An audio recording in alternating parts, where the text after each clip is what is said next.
कृपया इस चलचित्र को देखकर डरना नहीं क्योंकि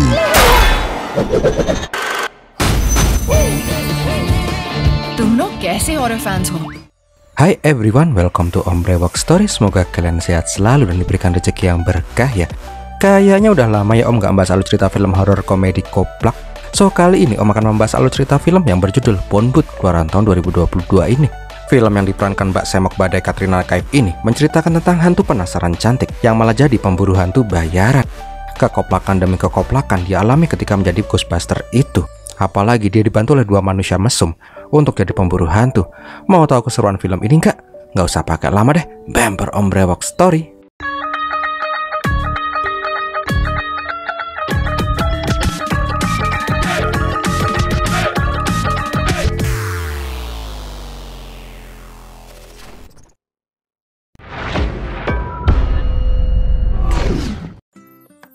Cerita ini mengisahkan tentang hantu, penyihir, dan bangke. Baru mulai udah ngagetin. Intinya sih, ini film serem banget. Jadi bagi yang penakut, siap-siap aja. Konon katanya, tanah India di masa depan akan diteror oleh para arwah penyihir jahat. Karena hal itulah dewa menurunkan penyelamat manusia. Tapi bangkeknya, bibit sperma yang seharusnya menjadi superhero malah saling rebutan. Dan di saat itulah ada dua sperma koplak yang malah mencuri star. Ya udah deh, bukannya superhero yang lahir, melainkan dua bocah koplak yang dari kecil udah tergila-gila sama semua hal tentang horor. Singkat cerita, dua lakon kita, Gulu dan Major, sekarang udah gede. Diperlihatkan bila di kos-kosan mereka itu penuh dengan benda-benda yang berbau horor parah. Diceritakan bila Gulu dan Major itu udah freak parah sama horor. Mereka pun berencana akan mengadakan sebuah pesta horor karena nanti malam adalah malam bulan purnama, bulan dimana para demit pada hangout. Tapi yang udah-udah, setiap mereka melakukan pesta bertema horor, pasti ujung-ujungnya pada gagal. Diceritakan juga mereka tuh punya maskot dan udah dianggap sebagai dewa mereka yang bernama Raka. Kampret, itu kan boneka Frankenstein.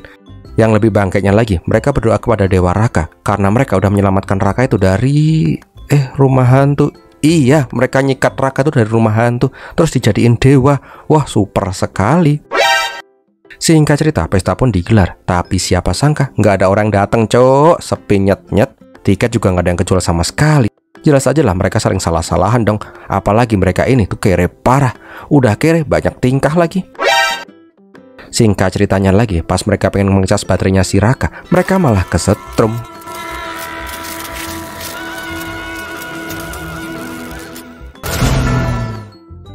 Tapi anehnya pas mereka siuman, tempat itu udah penuh dengan tamu pesta. Jelas aja lah mereka seneng banget, karena akhirnya pesta yang mereka buat itu ramai juga. Namun anehnya pas dimintain uang tiket, semua orang di sana pada nyuekin. Tiba-tiba mereka dihampiri seorang cewek badai yang menyapa mereka yang bernama Ragini. Karena ada cewek semok montok badai, mereka pun langsung pengen selfie pakai Polaroid. Kok Mbak Ragininya nggak ada? Wah, ini mah fix, semua di sana tuh demi cowok. Di sini Ragini juga kaget karena menyadari kalau Gulu dan Major itu adalah manusia. Abis itu joget deh. Bridging yang sangat keren sekali. Nggak apa-apa deh, yang penting bisa lihat Mbak Katrina Kaif Girl pakai baju merah, seksi badai, matotot.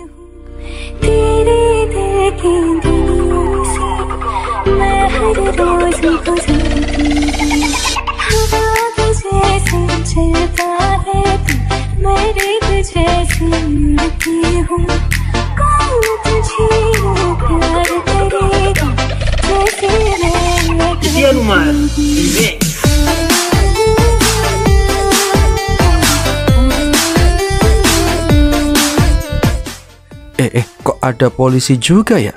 Ternyata tuh polisi menanyakan kenapa dua koplak girl di rumah kosong. Intinya tuh rumah udah kosong lama banget gak berpenghuni. Melihat kok rumah tuh sekarang jadi sepi, Gulu dan Major pun jadi bingung. Terus siapa yang joget-joget bareng mereka ya? Tapi pas perjalanan pulang, Major melihat sosok Ragini di kaca spion. Nggak cuman Major sih, si Gulu juga ngeliat. Tapi pas ngebalikin badan, nggak ada siapa-siapa coy. Serem banget ya. Karena merasa otak mereka lagi pada konslet, si Gulu pun ngasih permen cicak biar mereka bisa ngeflash. Nggak pakai lama, pengaruh tuh permen cicak membuat mereka seperti di awang-awang. Malah rebahan bos.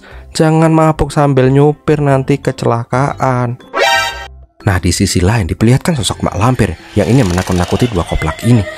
Serem, matanya biaku gak.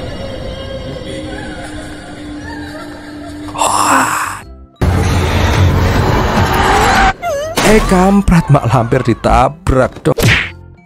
Bangkeknya lagi, dua koplak yang lagi mabuk permen cicak ini malah menemukan mak lampir di pipanya Doraemon. Melihat tuh mak-mak kakinya goyang-goyang, mereka pun menjadi tambah penasaran. Kenapa tuh mak-mak kakinya kebalik? Karena otak mereka tuh setara kura-kura tiarap, Gulu pun pengen muter tuh kaki penyihir. Nggak cuma si Gulu sih, Major juga mau muter tuh kaki penyihir. Karena tuh kaki tetap aja nggak muter, ya udah deh, barengan. Duh, ngilu obyeknya. Di saat dua koplak berdebat, mak lampir pun tuh langsung kabur. Duh, Biong, kok manusia sekarang pada nggak takut demit ya? Tobat, tobat. Malam harinya diperlihatkan belas selimut Gulu dan Major pun ditarik demit. Karena penasaran, mereka pun mengecek. Ternyata ada Mbak Ragini yang lagi ngemil es krim Campina. Ngeheknya, dua bangkai ini malah kepedean dan menganggap kalau Ragini ini datang karena naksir sama mereka. Sini, matanya. Wah, suara demitnya keluar. Di sini Ragini pun mengatakan bila dia sengaja ingin menemui kedua koplak ini karena rasa gila mereka terhadap horor. Jadi kalau mereka melihat hantu, pasti mereka nggak akan takut. Mana hantu? Emang ada hantu ya di sini? Nah, pas si Ragini bilang dirinya itu hantu, dua koplak ini pun langsung ketawa ngekek. Nah, karena dua koplak ini nggak percaya, Ragini pun langsung show off. Tapi tetap aja si Major mah nggak percaya. Ya udah deh, dirasukin sisan. Aduh, itu biji salak pasti pecah. Setelah tahu kalau Ragini itu adalah demit beneran, Ragini pun kembali bilang kalau dia tuh belum pernah lihat manusia yang bisa ngeliat demit, apalagi yang nggak takut dengan demit seperti dua koplak ini. Awalnya sih Ragini ingin meminta bantuan kedua koplak, tapi nggak jadi karena dia melihat dua koplak ini udah pengangguran, bokek, nggak punya bakat, beban keluarga, masih hidup lagi. Bukannya minta bantuan, Ragini malah jadi iba sendiri. Di sini Ragini pun ingin memberikan ide biar si dua koplak ini bisa kaya raya. Jadi si Ragini ini akan merasuki orang lain dan dua koplak ini nanti akan berpura-pura mengeluarkan roh jahat itu. Ya kayak dukun gitulah. Di sini dua koplak pun berunding sejenak. Kok enggak sih? Ternyata mereka itu nggak pengen menipu manusia demi uang. Dosa bu, udah musyrik bersekutu dengan demit, masih nipu lagi, double kan dosanya. Tapi pas mau keluar, tukang susu bilang kalau tagihan 2 bulan belum dibayar. Intinya sih mereka itu kere parah, duit nggak gablek, pokoknya nelongso. Di sini Major jadi kepikiran omongannya si Ragini. Intinya sih mereka nggak akan menipu manusia, tapi kalau nipu demit mah nggak apa-apa dong. Si Major ini punya rencana mencuri ide dari si Ragini. Intinya mereka akan menjadi pemburu hantu. Pasti babe-babe mereka bakalan mendukung lah, malah ditabok. Jelas lah ditabok. Orang tua mana yang menerima ide koplak jadi pemburu hantu kayak gitu? Tapi gini loh be, lah ditabok lagi. Nah pas giliran si Gulu yang menjelaskan, babenya meminta si Gulu jadi insinyur aja daripada ngelakuin hal-hal yang nggak jelas kayak gini. Jelas aja lah si Gulu langsung emosi. Cita-citanya sebagai pemburu hantu dibilang kerjaan yang nggak jelas. Ya bakalan ditabok nih. Lah kok malah si Major yang ditabok? Babenya Gulu bilang dari kecil si Gulu nggak pernah dipukul. Ya udah deh, nabuk si Major aja yang udah expert urusan ditabok-tabokin. Intinya sih dua koplak tetap akan kerja jadi pemburu hantu walaupun tanpa restu babe-babe mereka. Nah di sini para babe memberikan sebuah catatan semua biaya dan pengeluaran dua koplak selama ini. Kalau mereka nggak mau nurut sama orang tua, maka Gulu dan Major disuruh mengembalikan semua pengeluaran mereka. Dan bangkainya, para babe meminta dua koplak ini mengganti 50 juta rupiah dalam 3 bulan. Kalau nggak mau dua koplak harus bekerja yang benar. Ya jelas lah mereka pun nggak mau mengikuti omongan si babe dan berjanji akan mengganti uang itu dalam 3 bulan. Setelah para babe pergi, mereka pun baru deh mumet parah. Gimana cara ngumpulin uang 50 juta rupiah dalam 3 bulan? Sekarang buat bayar parkir di Indomaret aja nggak gablek kok ya. Tapi karena nggak mau menyerah, Gulu pun membuat sistem buat mereka kerja jadi pemburu hantu. Sedangkan si Major nggak kalah sibuk, dia nyari cewek di Tinder cok. Oh dasar temen bangke. Singkat cerita, perusahaan phone booth atau telepon hantu mereka pun dirilis. Namun udah 6 hari nggak ada tuh yang nelpon, sepi kayak kuburan. Nah pas di hari ke-7 baru ada yang nelpon. Jelas lah mereka senang banget. Tapi bahagianya mereka cuman lagi di prank. Karena prank itu juga lah phone booth sekarang jadi viral.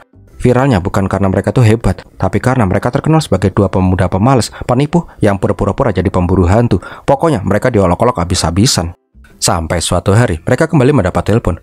Major yang udah gedek dijadiin lelucon terus pengen menghancurin tuh telepon tengkorak. Namun si Gulu masih yakin bila mereka pasti bakalan dapat klien. Dan benar aja, kali ini yang telepon itu nggak ngeprank. Ada suara ibu-ibu yang mengatakan kalau anak mereka kemasukan demit. Ya udah deh, nunggu apa lagi? Dua Ghostbuster ini pun langsung tancap gas ke rumah klien pertama mereka.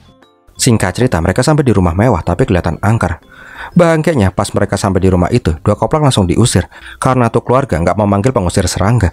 Ya iya sih, seragamnya kayak pengusir serangga ya.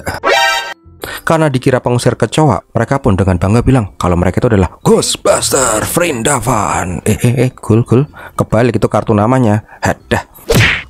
Aslinya sih keluarga itu nggak yakin sama dua koplak. Tapi karena udah bingung harus kayak gimana, mereka pun menyuruh dua koplak untuk mengecek. Anehnya alat yang dibuat gaya-gayaan doang malah beneran bereaksi pas mendekati kamar si Dolly. Aslinya sih mereka juga takut, tapi mereka berlagak sok jagoan biar kelihatan meyakinkan. Singkat cerita, dengan bermodalkan kacamata canggih, mereka pun masuk ke kamarnya Dolly. Hal aneh pun terjadi ketika mereka masuk. Bikin kaget aja. Intinya sih, tuh piring di sana pada berterbangan. Dan yang lebih seremnya lagi, Dolly malah terbang dengan rambut yang jengat-jengat. Ya, Gulu langsung pingsan dong. Kampretnya lagi, si Majer yang expert di bidang ditabok langsung ditabokin sama si demit Dolly. Nggak lama, si Gulu pun menyadari kalau Dolly itu kerasukan demit dari Tamil. Dengan pedenya, dia pun mengajak ngobrol tuh demit pakai bahasa Tamil. Lah, terus kenapa kalau bisa bahasa Tamil? Jelas aja lah, sekarang malah si Gulu ditabokin bolak-balik. Bangkeknya si Majer malah seneng karena si Gulu akhirnya ada yang nabokin. Di sini Gulu pun punya ide cemerlang. Dek, ngapain nangkring di pojokan gitu?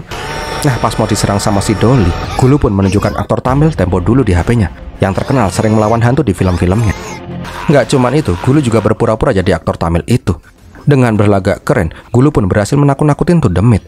Di sini mereka pun nanyain kenapa tuh demit merasuki si Dolly. Tapi karena suara tuh bocil kayak om-om yang anunya kejepit resleting, Gulu pun ngasih permen biar plong. Intinya sih setelah tuh suara demit normal, demit yang bernama Lavana itu pun mengatakan kalau dia itu adalah korban tabrak lari sama babenya si Dolly.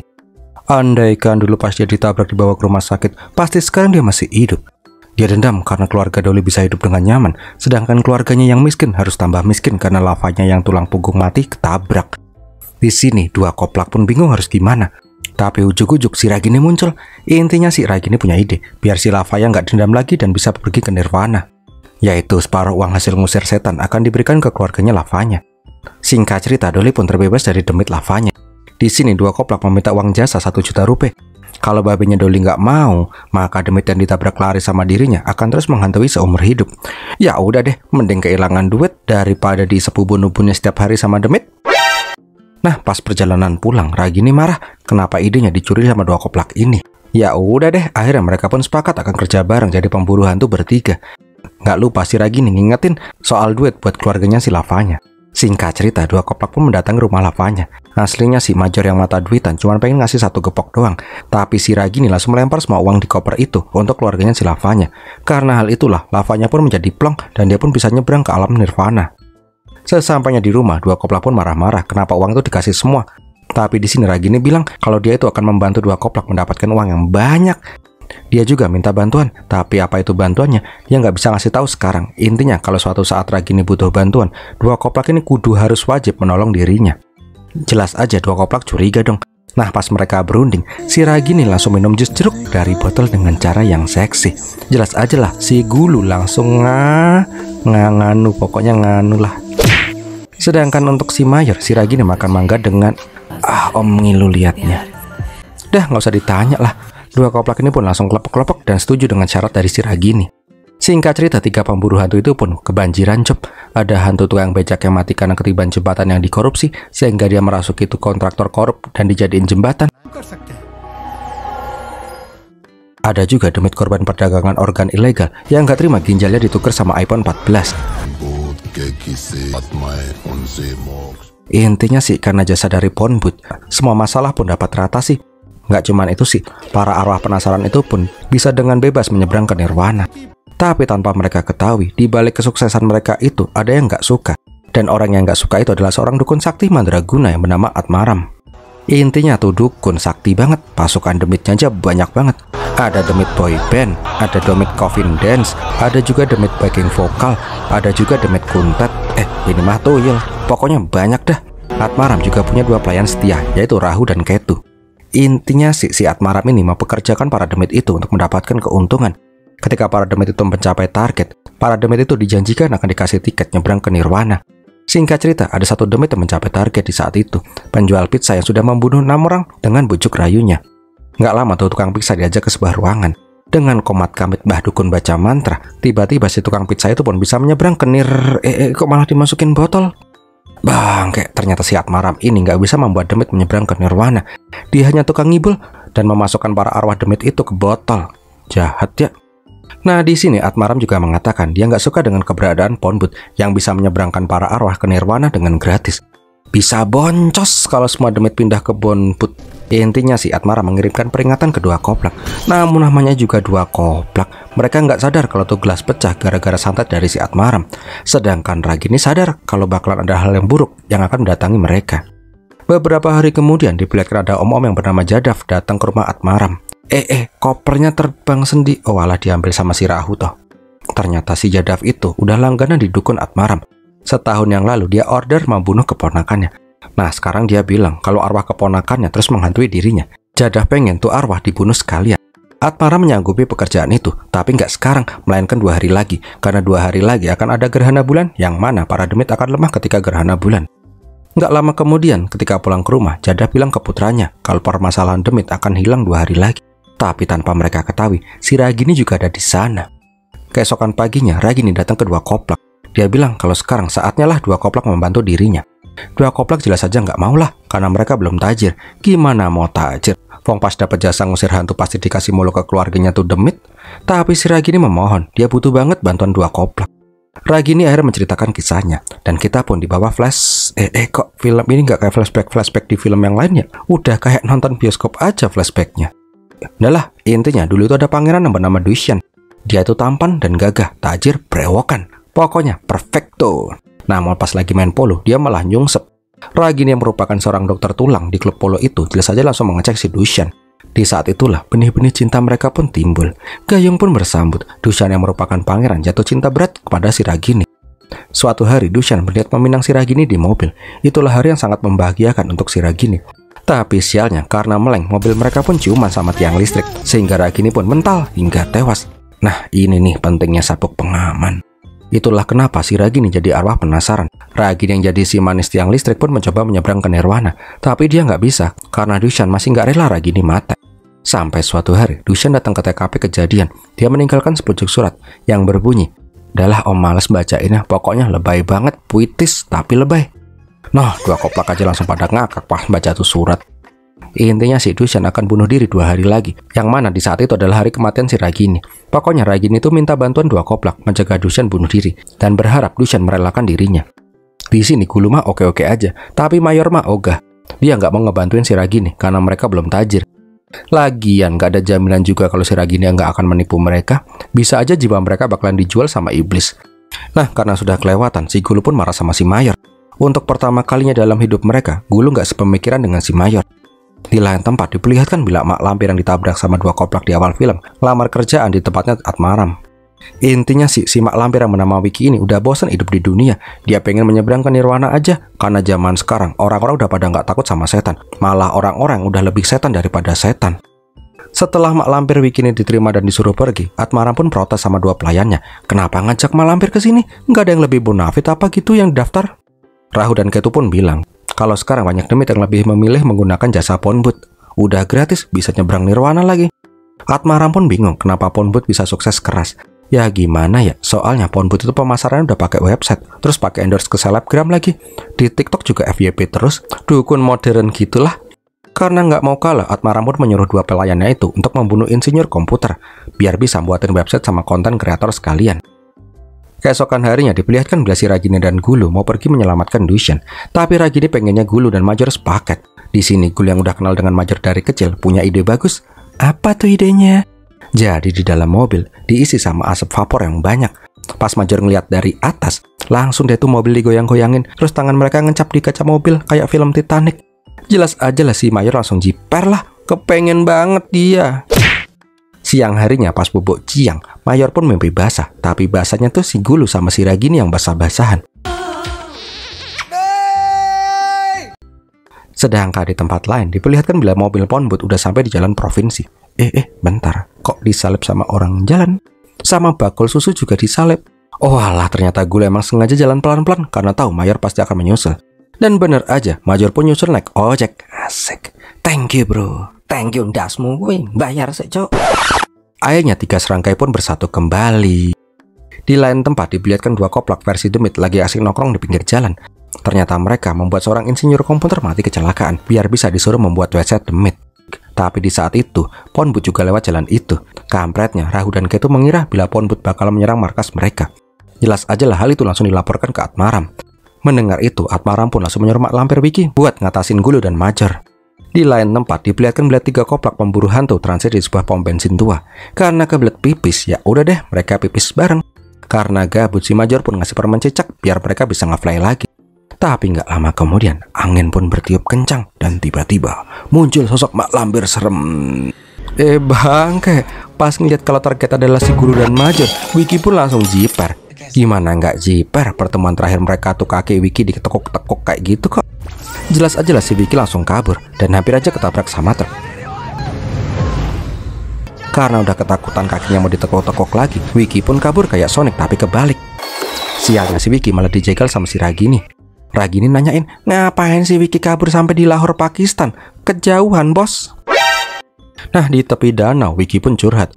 Dia tuh udah bosen kerja nakut-nakutin terus, tapi manusianya kayak bangke, nggak ada yang takut.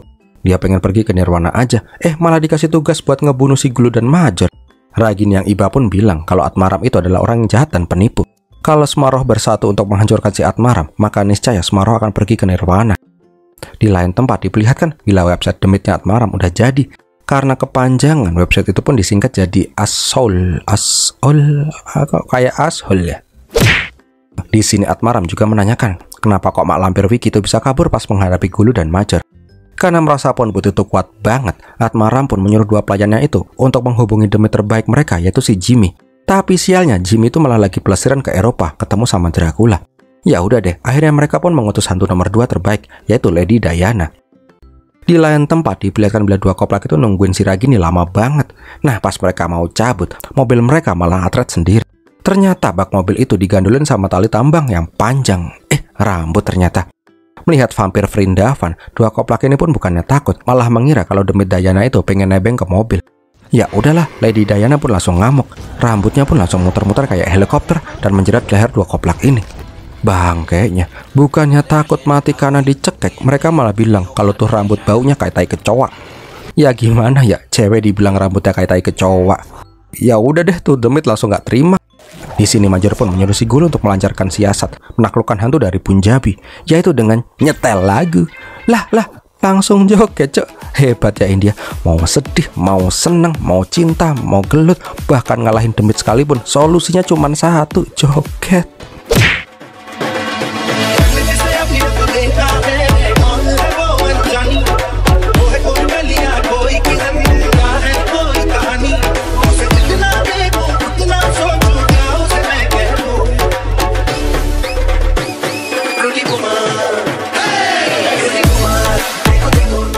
Tapi pas lagi asik-asik joget, Ragini malah muncul. Melihat ada hantu kuat lainnya, Diana pun langsung mengopi tubuh Ragini. Alhasil, Ragininya jadi 2. Udah gitu, joget-joget pakai baju haram lagi. Nikmat mana yang kau dustakan, kalau bisa lihat Mbak Katrina Kaif gel-gel, mantap.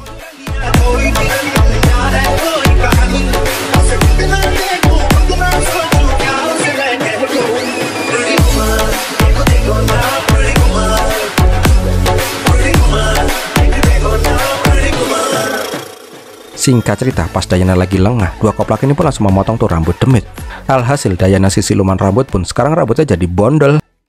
Karena udah kalah, si Diana pun bilang kalau Atmaram nggak akan membiarkan 2 koplak ini lolos dan langsung kabur. Jelas aja 2 koplak ini bingung, siapa lagi tuh Atmaram. Akhirnya, Ragini pun menceritakan yang sebenarnya tentang kisahnya. Tapi sebelum cerita, diperlihatkan bila Diana laporan ke Atmaram kalau dia itu dikalahin sama 2 koplak dan 1 arwah cantik yang bernama Ragini. Nah, karena si Diana gagal dalam tugas, rohnya pun dimusnahkan oleh si Atmaram. Mbak, ekspresimu tuh loh, Mbak. Balik lagi ke trio koplak. Intinya Ragini menceritakan yang sebenarnya. Ternyata Dushan itu udah mati bareng si Ragini kemarin. Tapi mereka mati itu bukan karena kecelakaan murni, melainkan ada demit yang merasuki sopir truk dan menyeruduk mereka berdua. Intinya pembunuhan itu atas perintah Jadav dan anaknya yang pengen hartanya si Dushan. Nah, kenapa si Ragini meminta bantuan 2 koplak? Karena jiwa Dushan saat ini ditahan oleh si Atmaram. Ragini pengen 2 koplak membantunya untuk membebaskan jiwa Dushan agar mereka bisa memadu kasih di Nirwana. Di sini dua koplak pun merasa ditipu karena Ragini bilang kalau mereka tuh harus saling percaya. Tapi malah mereka dikibulin. Belum lagi disuruh ngelawan dukun sakti Mandraguna lagi. Akhirnya dua koplak pun meninggalkan Ragini sendirian karena kecewa. Namun di saat yang bersamaan, Atmaram yang tahu tentang Ragini langsung masuk ke ruangan semedi. Dengan komat kamit Mbah Dukun baca mantra, tiba-tiba jiwa Ragini pun langsung kesedot ke markasnya si Atmaram. Di sini Atmaram menantang si Ragini, suruh Gulu dan Major ke sini biar mereka adu mekanik. Ragini dengan mantapnya mengatakan kalau Atmaram gak akan bisa menyentuh Gulu dan Major secuil kuku pun. Karena apa Ragini? Karena kuat, karena sakti, karena apa? Karena mereka nggak datang ke sini lah. Gimana mau nyentuh kalau orangnya aja nggak ada di sini kok? Bangke, om kirain ngapa? Di sini Atmaram pun mengatakan kalau Ponbut akan datang ke sini hidup atau mati. Di lain tempat diperlihatkan bila dua koplak berdebat soal Ragini, tapi tiba-tiba mobil mereka pun oleng dan hampir aja masuk ke jurang. Untungnya mereka selamat karena dilindungi oleh si Aslam, yaitu arwah penasaran yang mereka selamatkan kemarin. Ternyata si Aslam gak menyeberang ke Nirwana karena dia pengen menolong orang-orang yang hendak kecelakaan. Dia terinspirasi oleh Ponbut yang membantu arwah-arwah tanpa pamrih. Mendengar itu, Gulu dan Major pun jadi kepikiran soal Ragini. Bukannya mereka bertiga itu adalah sahabat. Akhirnya mereka pun memutuskan untuk kembali mencari si Ragini. Singkat cerita, dengan menggunakan alat pendeteksi demit, mereka pun menemukan sarang dari Atmaram. Melihat mereka dijemput sama dua koplak tapi versi demit, dua koplak manusia pun langsung berubah kostum jadi mas-mas yang biasanya nyemprot nyamuk keliling kampung. Dengan kerennya, Major nendang gerbang. Kancut, gerbang dikunci ditendang. Ngilu lah. Nggak pakai lama, mereka pun sampai di dalam markas. Di sini mereka udah disambut pasukan demit. Ada yang nangkring di atas lagi. Mereka juga sadar kalau Ragini sekarang udah dimasukin botol kayak Coca-Cola.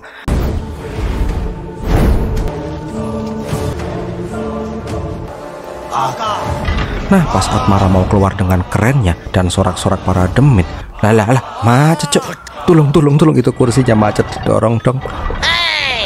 Mau keren malah jadi cupu. Singkat cerita, si Atmaram pun menantang dua koplak itu untuk adu mekanik. Tapi dua koplak itu bingung, adu mekanik gimana bos? Mereka itu plongak-plongok kok. Bangkainya, Atmaram malah menyuruh si demit kungfu buat merasuki mereka berdua.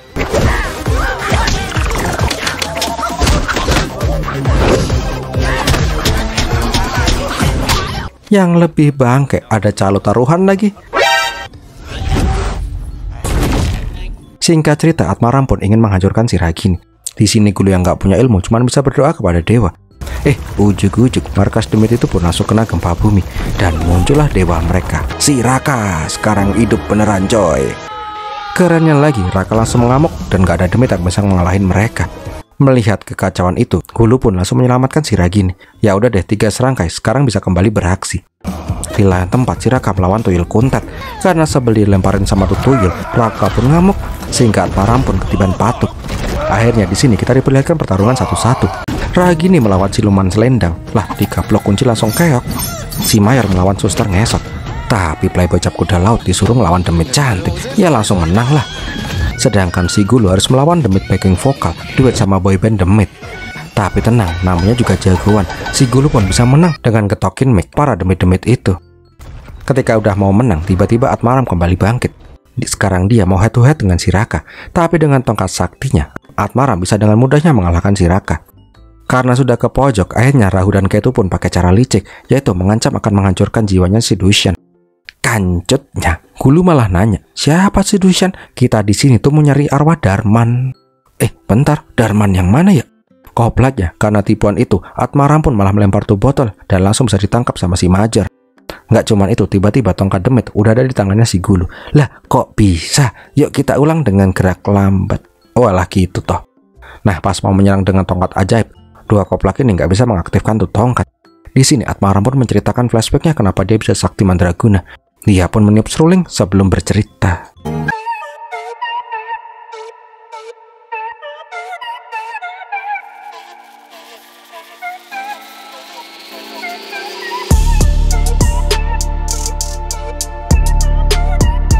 Itu ceritanya. Lah, om bangke ditungguin ceritanya, ternyata cuma main suling doang. Setelah main suling, Atmaram pun berhasil membuat dua koplak ini jadi lumpuh. Tapi dua koplak gak mau menyerah. Dengan semangat persahabatan, mereka pun menantang Atmaram. Dan benar aja, tiba-tiba demit-demit yang pernah ditolong sama Ponbut pada datang untuk membantu. Ya udah deh, akhirnya terjadi tawuran demit. Tapi pertempuran mereka nggak mudah. Atmaram yang lagi di mode iblis bisa membantai semua demit itu. Tapi untungnya Mak Lampir dan yang lain pun bersatu sehingga Atmaram pun terpojok. Karena dosa yang sudah sangat berat, tiba-tiba neraka jahanam pun langsung terbuka dan menyeret si Atmaram. Mati deh. Singkat cerita, Dushan pun berhasil dibebaskan. Di sini dia pun pelukan dengan si Ragini dan mengucapkan kata-kata puisi cinta tulus suci. Udahlah gombalnya, udah kepanjangan juga nih rekap, nanti nggak selesai-selesai. Intinya sih, Gulu dan Majur pun datang ke ruang botol. Dengan ilmu roketnya alias nyalain petasan, Gulu pun berhasil membebaskan para demit yang disandra di botol. Dan di akhir film, Ragini dan Dushan pun pergi menyeberang ke Nirwana. Dan filmnya pun berakhir. Ada yang nyempil dikit. Di akhir diperlihatkan bila markas Atmaram kedatangan demit nomor 1 si Johnny. Dan setelah melet-melet, tamat deh. Sampai ketemu di film Pornbud kedua ya, yang nggak tahu kapan akan dirilisnya. Oh, gimana film ini sob? Semoga menghibur. So gitu dulu aja, udah kepanjangan juga. Terima kasih sudah menonton dan Pir milatihin.